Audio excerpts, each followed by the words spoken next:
Halo semuanya, perkenalkan nama saya Sylvia dan Selina. Saya dari Prodi Akuntansi Sektor Publik.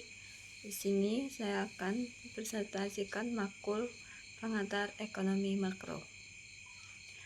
Baik, yang pertama, 3 masalah pokok.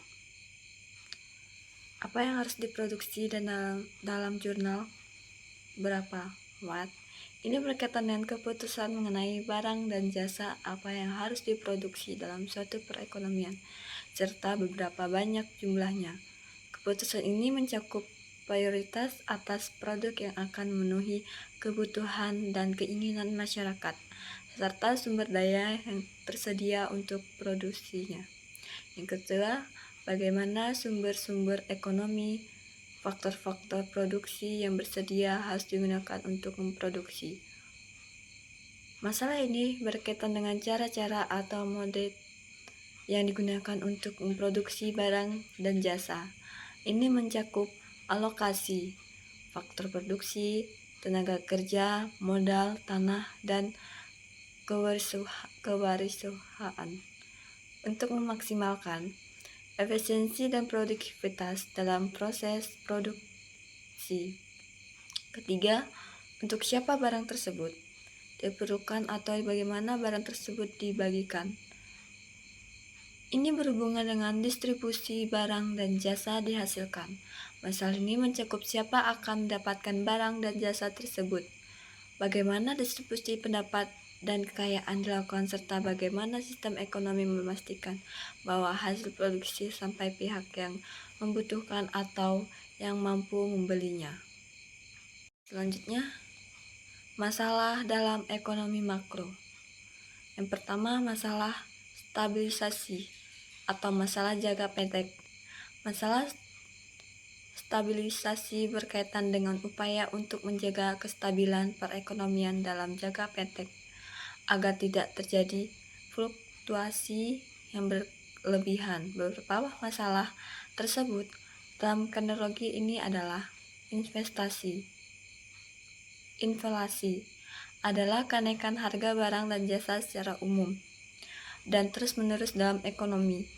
Inflasi yang tinggi dapat mengurangi daya beli masyarakat dan menciptakan ketidakpastian ekonomi. Masalah ini perlu dikendalikan agar perekonomian tetap stabil. Pengangguran terjadi ketika sejumlah tenaga kerja tidak dapat memperoleh pekerjaan sesuai. Pengangguran dapat menyebabkan dan ketidakseimbangan antara jumlah tenaga kerja yang tersedia dan lapangan pekerjaan yang ada. Tingkat pengangguran tidak dapat menurunkan kesejahteraan sosial dan ekonomi. Ketiga, neraca pembayaran. Neraca pembayaran adalah catatan transaksi ekonomi suatu negara dengan negara lainnya yang mencakup perdagangan barang dan jasa, investasi, dan transfer finansial. Masalah dalam neraca pembayaran biasanya merupakan defisi, lebih banyak pengeluaran dibanding pendapatan dari luar negeri, yang dapat mempengaruhi nilai tukar mata uang dan kestabilan ekonomi negara. Kedua, masalah pertumbuhan atau masalah jangka panjang. Masalah pertumbuhan berkaitan dengan upaya yang meningkatkan kapasitas produksi dan kesejahteraan ekonomi dalam jangka panjang. Beberapa masalah tersebut dalam kategori ini adalah: pertama, pertumbuhan penduduk.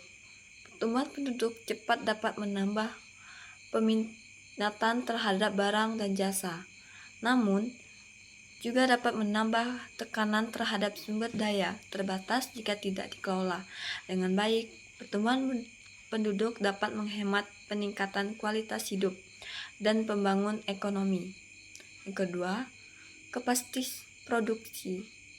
Ini berkaitan dengan kemampuan suatu negara untuk menghasilkan barang dan jasa dalam jangka panjang.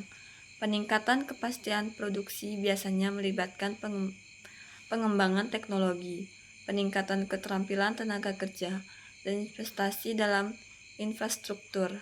Negara yang berhasil meningkatkan kapasitas produksi dapat mencapai pertumbuhan ekonomi yang lebih tinggi. Investasi.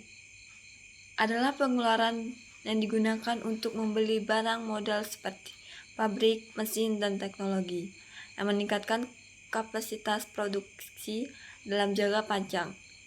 Investasi yang tinggi dapat mendorong pertumbuhan ekonomi, menciptakan lapangan pekerjaan, dan meningkatkan standar hidup.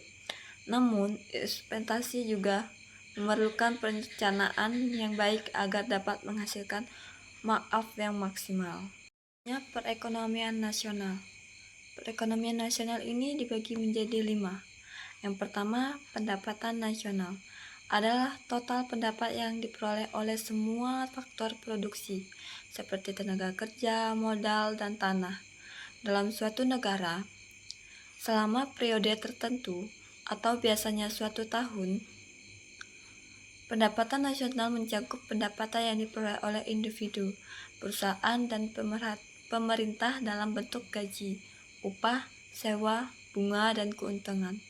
Yang kedua, produk nasional merujuk pada jumlah barang dan jasa yang dihasilkan oleh faktor-faktor produksi yang dimiliki oleh warga negara suatu negara, baik yang berada di dalam negeri maupun di luar negeri. Yang ketiga, tingkat kesepakatan kerja menunjukkan sejauh mana tenaga kerja yang ada dalam suatu negara dapat diserap oleh pasar kerja. Ini berkaitan dengan tingkat pengangguran yang merupakan persentase dari tenaga kerja yang aktif mencari pekerjaan tetapi tidak mendapat pekerjaan. Keempat, tingkat harga mencerminkan harga barang dan jasa yang berlaku dalam suatu perekonomian pada waktu tertentu. Ini sering diukur menggunakan indeks harga konsumen atau IHK yang mengukur perubahan harga barang dan jasa yang sering dikonsumsi oleh rumah tangga. Kelima, neraca pembayaran adalah catatan sistematis dari semua transaksi ekonomi yang dilakukan oleh negara dengan negara lainnya selama periode tertentu. Secara keseluruhan, kelima konsep ini membantu menggambarkan kondisi perekonomian nasional, baik dalam aspek pendapatan, produksi, tenaga kerja, harga, dan hukum ekonomi internasional. Selanjutnya ada 4 dalam perekonomian. Yang pertama, sektor keluarga atau personal sektor. Sektor keluarga merujuk pada individu atau atau rumah tangga yang terlibat dalam kegiatan ekonomi sebagai konsumen dan penyediaan faktor produksi atau tenaga kerja. Keluarga atau rumah tangga berperan penting dalam perekonomian karena mereka sebagai konsumen dan sebagai penyedia faktor produksi. Yang kedua, sektor perusahaan atau bisnis sektor. Sektor perusahaan terdiri dari perusahaan-perusahaan atau bisnis yang produksi barang dan jasa. Mereka memainkan peran penting dalam perekonomian dengan cara produksi barang dan jasa, menyediakan lapangan pekerjaan, menyalin produksi, dan menciptakan pendapatan. Yang ketiga, sektor pemerintah. Sektor pemerintah mencakup semua indeks pemerintah yang berfungsi untuk mengatur, mengawasi, dan memberikan layanan publik kepada masyarakat. Pemerintah sektor pemerintah dalam perekonomian meliputi regulasi dan kebijakan ekonomi, penyedia layanan publik, pengaturan kesejahteraan sosial, dan pembayaran pajak dan pengeluaran pemerintah. Selanjutnya, yang keempat, sektor perdagangan luar negeri atau external sector. Sektor perdagangan luar negeri atau sektor eksternal melibatkan hubungan ekonomi dengan negara-negara lain yang mencakup perdagangan barang jasa dan aliran modal. Fungsi utama sektor perdagangan luar negeri adalah ekspor dan impor, aliran modal internasional, transaksi keuangan internasional, mempengaruhi neraca pembayaran. Selanjutnya, 5 pelaku ekonomi. Yang pertama, rumah tangga, produsen, pemerintah, lembaga-lembaga keuangan, dan negara lainnya. Pertama, kita akan menjelaskan rumah tangga. Rumah tangga merujuk pada individu atau kelompok yang tidak bersama dan berfungsi sebagai konsumen, serta menyediakan faktor produksi atau seperti tenaga kerja. Yang kedua, produsen. Produsen adalah perusahaan atau unit bisnis yang memproduksi barang, jasa, dan juga jual di pasar. Yang ketiga, pemerintah. Pemerintah adalah pelaku yang memiliki peran besar dalam mengatur perekonomian dan menciptakan kebijakan fiskal dan moneter. Keempat, lembaga-lembaga keuangan.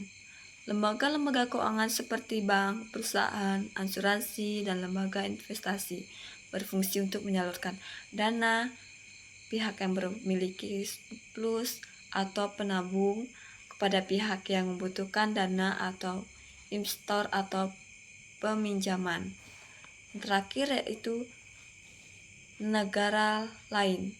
Negara lain berperan sebagai perilaku penting dalam perekonomian makro melalui hubungan perdagangan internasional. Rumah tangga menerima penghasilan produsen atau sebagai upah, dividen, menerima penghasilan dari tabungan, membelanjakan penghasilan pasar barang, menyisihkan penghasilan untuk ditabung, pembayaran pajak seperti pemerintah perlu uang untuk kebutuhan sehari-hari. Selanjutnya, produsen. Produsen adalah individu atau organisasi yang menghasilkan barang dan jasa untuk memenuhi kebutuhan konsumen. Produsen memainkan peran penting dalam perekonomian karena mereka menciptakan nilai tambah dan menyediakan lapangan kerja. Peran utama produsen adalah yang pertama, memproduksi dan menjual barang dan jasa. Ini adalah fungsi utama produsen. Mereka menggunakan faktor-faktor produksi seperti tenaga kerja, modal, dan bahan baku untuk menciptakan barang dan jasa yang dapat dijual kepada konsumen. Yang kedua, menyewa faktor-faktor produksi untuk memproduksi barang dan jasa. Produsen membutuhkan faktor-faktor produksi. Mereka menyewa tenaga kerja, menyewa atau membeli tanah dan bangunan, seperti menggunakan modal untuk membeli peralatan dan bahan baku. Yang ketiga, membutuhkan kredit usaha. Banyak produsen, terutama usaha kecil dan menengah atau UKM, membutuhkan kredit usaha untuk membiayai operasi mereka. Kredit ini digunakan untuk membeli bahan baku, peralatan, atau peluluasan usaha. Keempat, memerlukan tenaga kerja. Produsen adalah salah satu sumber utama lapangan kerja dalam perekonomian. Mereka memperkerjakan tenaga kerja untuk menjalankan berbagai fungsi dan proses produksi. Selanjutnya, pemerintah. Peran utama pemerintah dalam ekonomi. Bahwa kita tahu, pemerintah memiliki peran penting dalam mengaruhi kegiatan ekonomi suatu negara. Ada berapa berikut peran utama pemerintah. Yang pertama, menarik pajak. Pajak adalah sumber pendapatan utama pemerintah. Pendapatan ini digunakan membiayai berbagai program dan layanan publik seperti pendidikan, kesehatan, infrastruktur, dan pertahanan lainnya. Yang kedua, memberi subsidi. Subsidi adalah kebutuhan keuangan yang diberikan pemerintah kepada individu, bisnis, dan sektor tertentu. Tujuan subsidi adalah untuk mengurangi biaya produksi, meningkatkan konsumen, atau mendukung sektor-sektor strategis. Yang ketiga, membeli barang-barang. Pemerintah adalah konsumen besar bagi barang dan jasa. Pemerintah membeli barang mencapai barang mulai dari peralatan kantor hingga peralatan militer, serta konstruksi untuk pembangunan infrastruktur. Keempat, meminjam uang dari luar negeri. Pemerintah dapat meminjam uang dari negara lain atau lembaga keuangan internasional untuk membayar proyek-proyek pembangunan atau mengatasi defisi anggaran. Yang terakhir, kelima, menjual surat-surat berharga. Pemerintah menerbitkan surat-surat berharga seperti obligasi untuk meminjamkan uang dari masyarakat untuk investor. Penjualan surat berharga adalah salah satu cara pemerintah untuk membiayai pengeluaran publik. Selanjutnya, lembaga keuangan. Yang pertama, menerima simpanan tabungan atau deposito dari rumah tangga. Lembaga keuangan seperti bank menerima simpan dari rumah tangga dalam bentuk tabungan deposito atau rekening giro. Yang kedua, menyediakan kredit. Lembaga keuangan seperti bank memberikan kredit atau pinjaman kepada individu, perusahaan, atau pemerintah. Ketiga, lembaga keuangan terutama bank sentral dan bank komersial berperan dalam menyediakan uang yang beredar dalam perekonomian.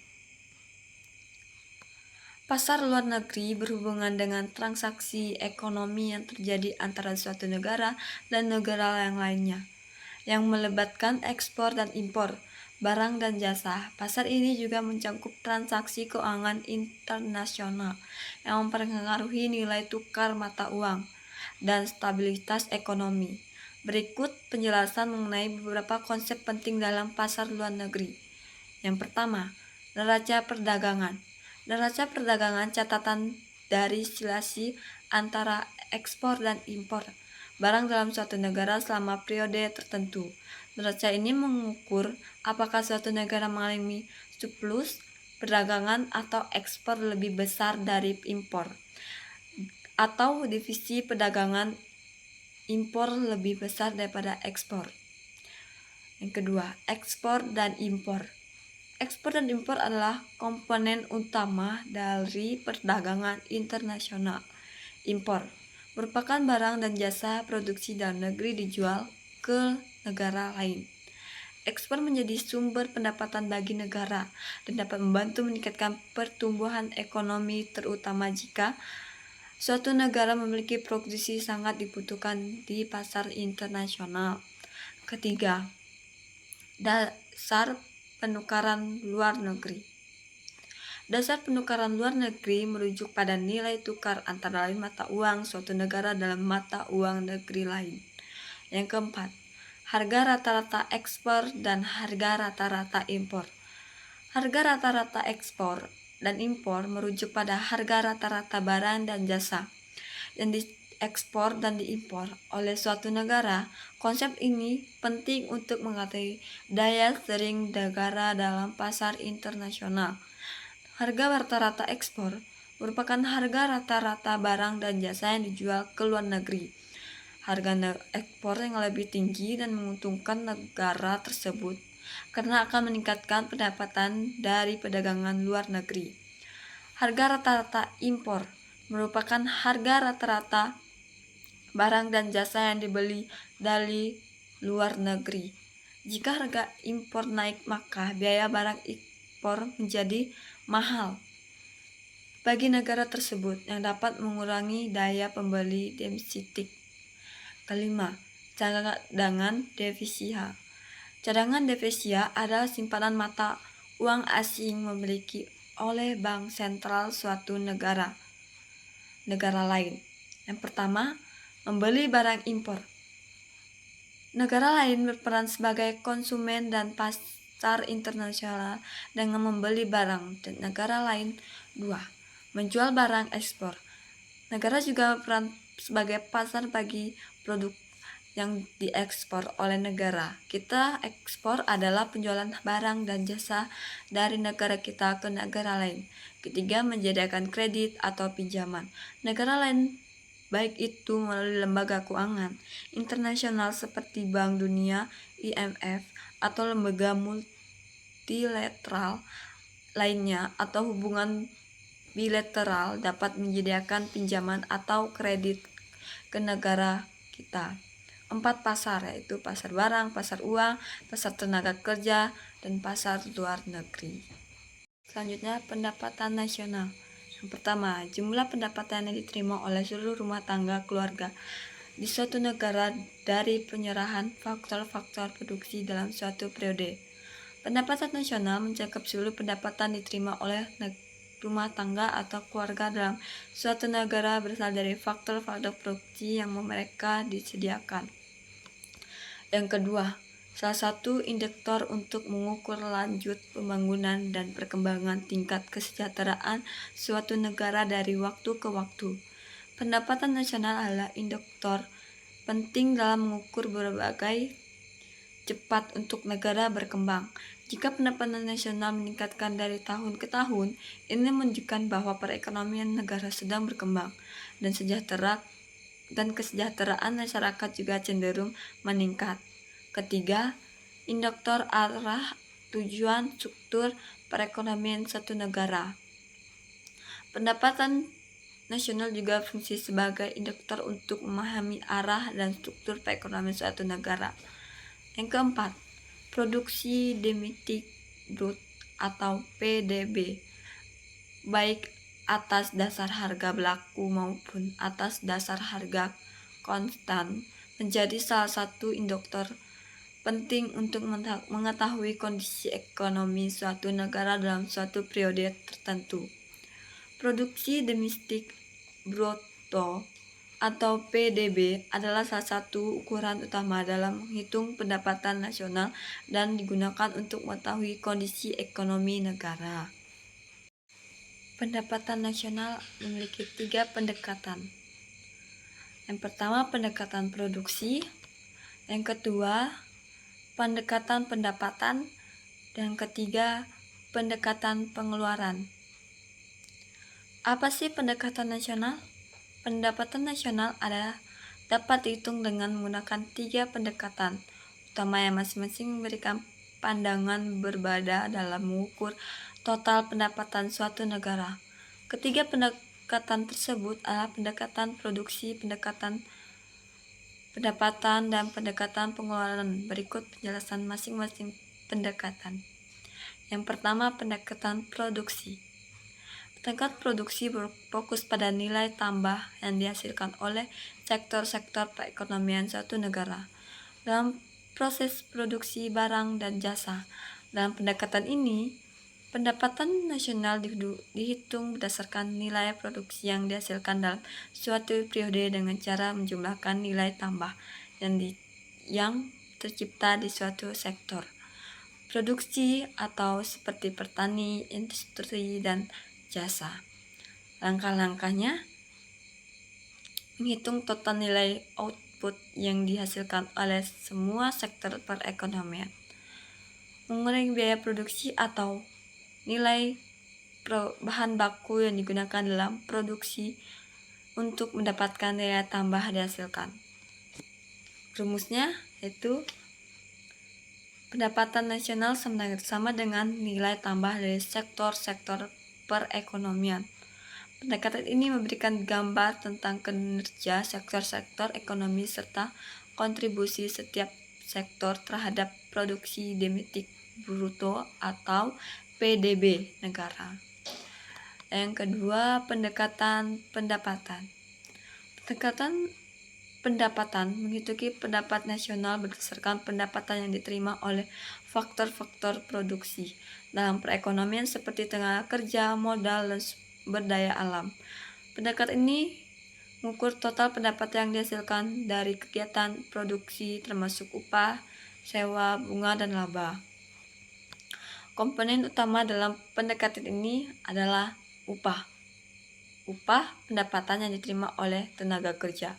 Sewa pendapatan diperoleh dari penggunaan tanah atau properti.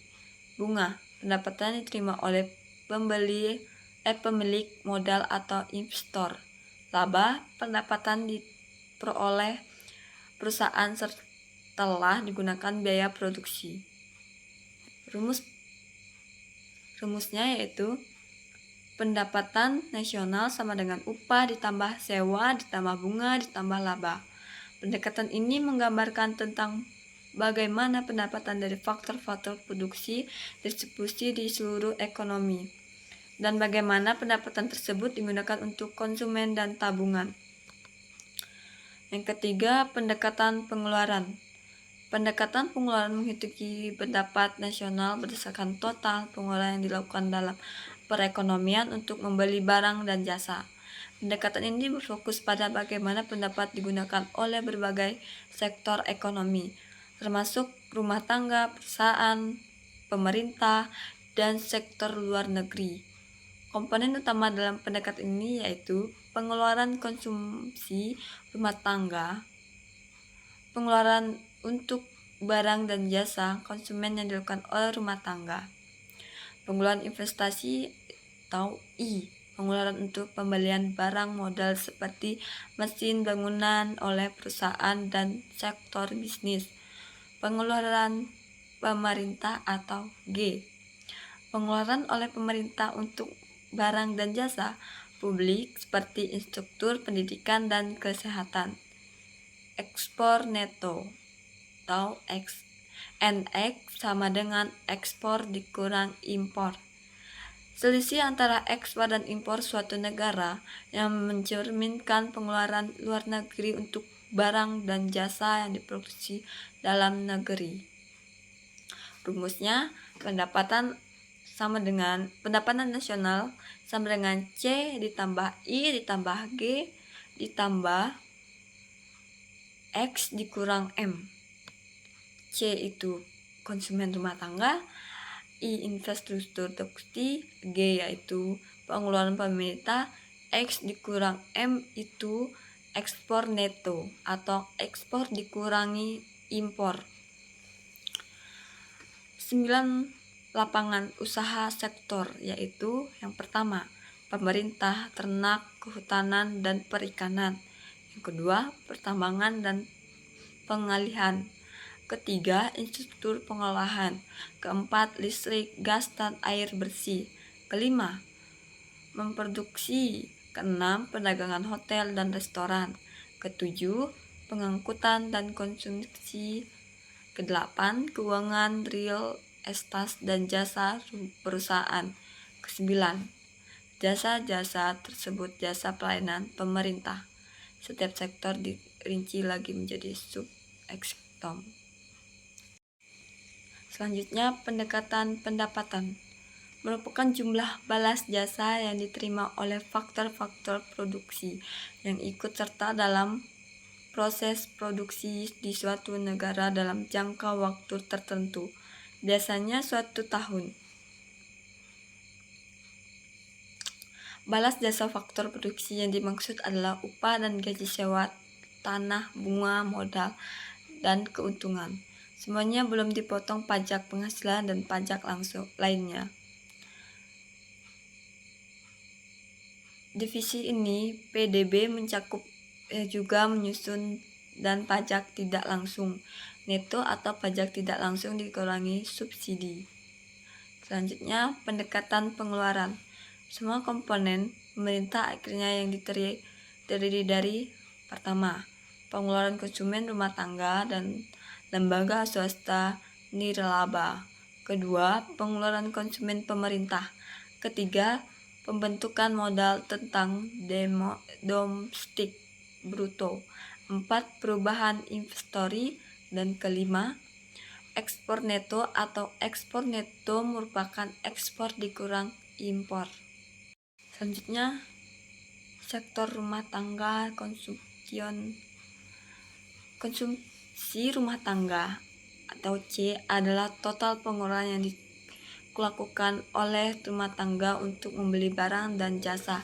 Ini adalah komponen utama dalam perekonomian yang mencakup kebutuhan sehari-hari seperti makan, pakaian, transportasi, dan lain-lainnya. Konsumen biasanya menyumbang sebagian besar dari PDB dalam banyak negara karena rumah tangga adalah konsumen utama dalam perekonomian. Kedua, sektor perusahaan. Investasi atau I adalah pengeluaran yang dilakukan oleh perusahaan untuk membeli barang modal seperti mesin, peralatan, dan penggunaan yang digunakan untuk produksi barang dan jasa di masa depan. Investasi juga mencakup pengeluaran untuk persediaan barang dan bangunan infrastruktur. Investasi penting karena dapat meningkatkan kepastian produksi suatu negara dan menciptakan lapangan kerja yang pada gilirannya mendukung pertumbuhan ekonomi. Yang ketiga, sektor pemerintah. Pengeluaran pemerintah atau G mencakup semua pengeluaran yang dilakukan oleh pemerintah, barang, dan jasa publik. Ini termasuk pengeluaran untuk inspektur atau seperti jalan, sekolah, rumah sakit, gaji pegawai negeri, serta berbagai layanan publik lainnya. Pengeluaran pemerintah tidak mencakup pembayaran transfer atau seperti tunjangan sosial atau subsidi, karena transfer tersebut tidak menghasilkan barang dan jasa baru, melainkan hanya memindahkan pendapatan antara individu. Keempat, sektor perdagangan luar negeri ekspor neto. Ekspor neto X dikurang M adalah selisih antara total ekspor dan total impor M. Suatu negara seperti adalah barang dan jasa yang dijual ke negara lainnya, sementara impor adalah barang dan jasa yang dibeli dari negara lain. Jika ekspor lebih besar di impor, negara tersebut mengalami plus perdagangan yang berarti lebih banyak barang dan jasa yang dilakukan oleh luar negeri daripada yang membeli dari luar negeri. Jika impor lebih besar dari ekspor, negara tersebut mengalami defisit perdagangan. Rumus pendekatan pengeluaran. Pendapatan nasional atau Y dihitung dengan penjumlahan semua pengeluaran dalam perekonomian, di mana C adalah pengeluaran konsumen dalam rumah tangga, I adalah pengeluaran investasi oleh perusahaan, G adalah pengeluaran pemerintah, X dikurang M adalah ekspor neto atau ekspor dikurang impor. Penjelasan rumus. C adalah pengeluaran rumah tangga untuk konsumen barang dan jasa. I pengeluaran perusahaan untuk investasi barang modal dan stok investasi. G adalah pengeluaran pemerintah untuk barang dan jasa publik. X kurang M adalah selisih antara ekspor dan impor barang dan jasa. Jika ekspor lebih besar, maka ekspor neto positif. Sebaliknya, jika impor lebih besar, ekspor neto negatif. Selanjutnya, indikator ekonomi turunan atau PDB ada menjadi 4. Yang pertama, Produksi Nasional Bruto atau PDB. Produksi Nasional Bruto atau PDB adalah total nilai barang dan jasa yang diproduksi oleh faktor-faktor produksi memiliki warga negara suatu negara, baik yang berada di dalam negeri maupun yang berada di luar negeri, selama periode tertentu atau biasanya 1 tahun. Yang kedua, Produksi Nasional Neto atau dasar harga pasar atau PNN harga pasar. Produksi nasional neto atas dasar harga pasar adalah PDB yang dikurangi dengan penyusutan atau depresiasi dari barang modal tetap yang digunakan dalam proses produksi selama produsen tertentu atau biasanya 1 tahun. Resesi ini mencerminkan penurunan nilai barang modal atau seperti mesin, gedung, kendaraan, akibat penggunaan atau penuaan. Ketiga, Produksi Nasional Neto atas dasar biaya faktor produksi atau PNN biaya faktor produksi. Produksi nilai neto atas dasar biaya faktor produksi adalah PNN atas harga pasar yang dikurangi dengan pajak tidak langsung neto. Pajak tidak langsung adalah pajak yang dikenakan pada barang dan jasa, seperti PNN atau bea cukai yang dibayar oleh konsumen saat membeli barang dan jasa, tetapi sering kali dapat oleh produsen kepada pemerintah. Yang terakhir, angka per kapital. Angka per kapital adalah ukuran yang digunakan untuk mengukur pendapat atau indikator ekonomi lainnya per orang di suatu negara. Ini sering digunakan untuk menunjukkan tingkat kesejahteraan atau standar hidup rata-rata dari penduduk suatu negara. Selanjutnya, manfaat perhitungan pendapatan nasional. Yaitu yang pertama, mengetahui struktur ekonomi. Perhitungan pendapatan nasional membantu dalam mengidentifikasi struktur perekonomian suatu negara dengan mengetahui kontribusi masing-masing sektor ekonomi atau seperti sektor pertanian, industri, dan jasa. Pendapatan PDB atau PNB. Pemerintah dan pengambilan kebijakan dapat memahami sektor mana yang mendominan serta potensi dan kelemahan sektor-sektor tertentu. Hal ini juga dapat menunjukkan apakah suatu negara sedang dalam proses industrialisasi, transisi dan ekonomi berbasis pertanian ke ekonomi berbasis industri atau sebaliknya. Selanjutnya, yang kedua, mengetahui perkembangan ekonomi. Pendapatan nasional memberikan gambaran tentang perkembangan ekonomi dari waktu ke waktu dengan memantau perubahan dalam PDB, PNB, atau indikator lainnya.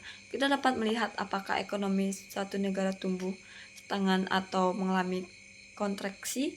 Misalnya jika PDB meningkat secara signifikan, ini menunjukkan bahwa ekonomi negara seperti perkembangan sebaliknya. Menurut PDB atau pendapatan nasional biasa menjadi tantangan adanya masalah ekonomi seperti resesi. Selanjutnya yang ketiga, pembandingan perekonomian antara wilayah dan negara atau daerah. Perhitungan pendapatan nasional juga mungkin untuk membandingkan perekonomian antara wilayah, negara, atau daerah. Dengan menghitung angka per kapita, misalnya kita dapat perbandingan tingkat kesejahteraan antara negara atau daerah dalam suatu negara. Hal ini membantu dalam membuat analisis tentang negara atau wilayah yang lebih maju atau berkembang, serta membantu merencanakan distribusi sumber daya atau kebijakan pembangunan yang lebih adil dan efisien. Yang keempat, dasar pengambilan kebijakan. Pendapatan nasional menjadi dasar pengambilan kebijakan ekonomi oleh pemerintah.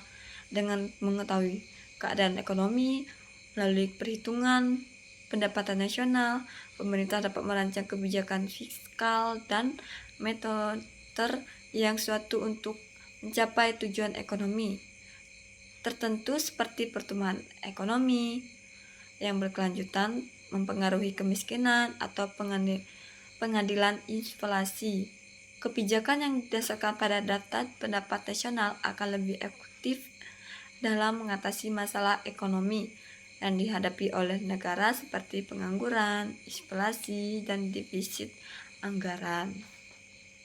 Selanjutnya, tujuan kebijakan ekonomi makro. Tingkatan pendapatan nasional real yang tinggi terjadi pertahanan barang dan jasa dihasilkan oleh suatu perekonomian. Tingkat kesempatan kerja yang tinggi, tingkat pengangguran yang rendah. Kondisi perekonomian stabil, inflasi yang rendah, dan kontrol atau stabil. Peningkatan kapasitas produksi nasional yang tinggi, ampuni sumber daya. Distribusi pendapatan yang merata, keadilan dan mengurangi neraca pembayaran dan keseimbangan. Baik, hanya itu saja yang dapat saya sampaikan. Jika ada kesalahan atau salah ucap, saya mohon maaf. Sekian dan terima kasih.